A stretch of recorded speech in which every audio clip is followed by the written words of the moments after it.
Assalamualaikum dan salam sejahtera. Nama saya Zuhariza binti Zali. Hari ini saya akan membentangkan tajuk teori perkembangan bahasa kanak-kanak. Dalam pembentangan ini, saya akan jelaskan 3 teori utama iaitu teori nativisme, teori behaviorisme dan teori interaksionalisme. Serta bagaimana ketiga-tiga teori ini membantu kita memahami cara kanak-kanak belajar bahasa. Maksud perkembangan bahasa dan kepentingannya. Perkembangan bahasa ialah proses di mana kanak-kanak belajar memahami dan menggunakan bahasa untuk berkomunikasi.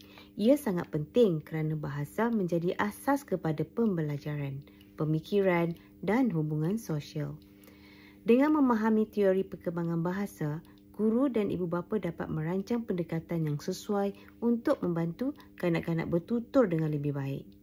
Contohnya, apabila guru tahu bahawa kanak-kanak belajar melalui peniruan, mereka akan bercakap dengan jelas dan menggunakan ayat mudah supaya pelajar dapat meniru dengan betul. Teori nativisme dikemukakan oleh Noam Chomsky. Beliau berpendapat bahawa manusia dilahirkan dengan keupayaan semula jadi untuk berbahasa yang dikenali sebagai Language Acquisition Device atau LAD. Ini bermaksud otak manusia memang sudah disediakan untuk mempelajari bahasa tanpa perlu diajar secara langsung. Contohnya, bayi mula bercakap dalam ayat pendek walaupun tiada sesi latihan formal. Mereka semula jadi tahu struktur asas bahasa ibunda mereka.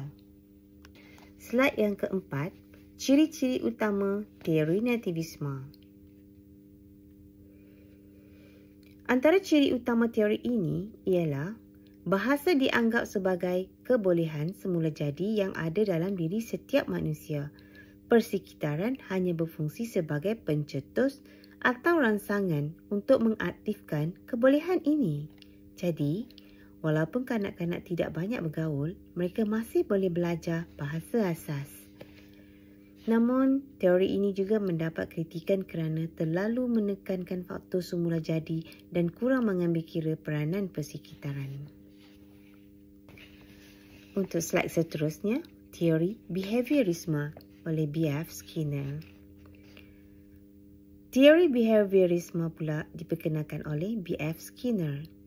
Teori ini menekankan bahawa bahasa dipelajari melalui peniruan, pengulangan dan ganjaran.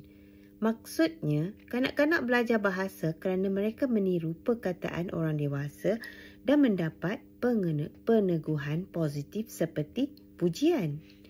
Sebagai contoh, apabila seorang kanak-kanak menyebut mama, ibunya tersenyum dan memuji, lalu kanak-kanak itu akan mengulangi perkataan tersebut. Inilah yang dimaksudkan dengan peneguhan positif. Ciri-ciri utama teori behaviorisme. Ciri utama teori ini ialah pembelajaran bahasa dipengaruhi oleh peneguhan positif dan negatif. Jika sesuatu tindak balas diberi ganjaran, ia akan berulang. Namun, jika tidak diberi perhatian, ia mungkin terhenti. Dalam teori ini, persekitaran memainkan peranan utama. Kelemahannya ialah teori ini tidak dapat menjelaskan bagaimana kanak-kanak menghasilkan ayat baharu yang tidak pernah mereka dengar sebelum ini. Teori interaksionisme iaitu oleh Lev Vygotsky dan Jerome Bruner. Teori interaksionisme pula melihat bahasa sebagai hasil daripada interaksi sosial antara kanak-kanak dan orang sekeliling. Tokoh utama teori ini ialah Lev Vygotsky dan Jerome Bruner.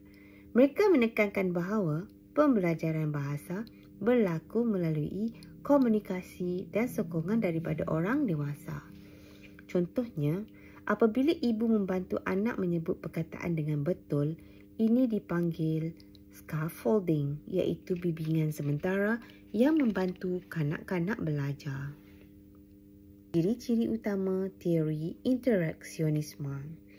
Antara ciri utama teori ini ialah bahasa berkembang dalam konteks sosial.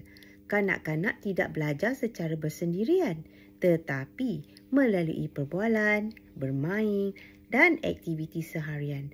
Orang dewasa pula berperanan sebagai pembimbing dalam memperkaya kosakata dan struktur ayat mereka. Ini bermaksud komunikasi harian sangat penting dalam membantu perkembangan bahasa, bukan hanya pengajaran formal. Perbandingan ringkas 3 teori. Jika kita bandingkan, nativisme menekankan kebolehan semula jadi. Behaviorisme menekankan pembelajaran melalui ganjaran dan interiorisme menekankan interaksi sosial. Sebenarnya, ketiga-tiga teori ini saling melengkapi. Tiada satu teori yang betul sepenuhnya.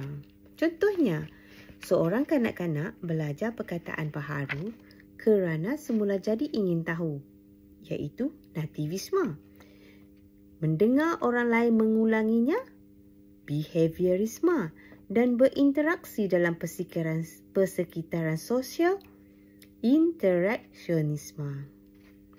Kesimpulannya, ketiga-tiga teori ini memberi pandangan berbeza tetapi saling melengkapi dalam memahami bagaimana kanak-kanak belajar bahasa.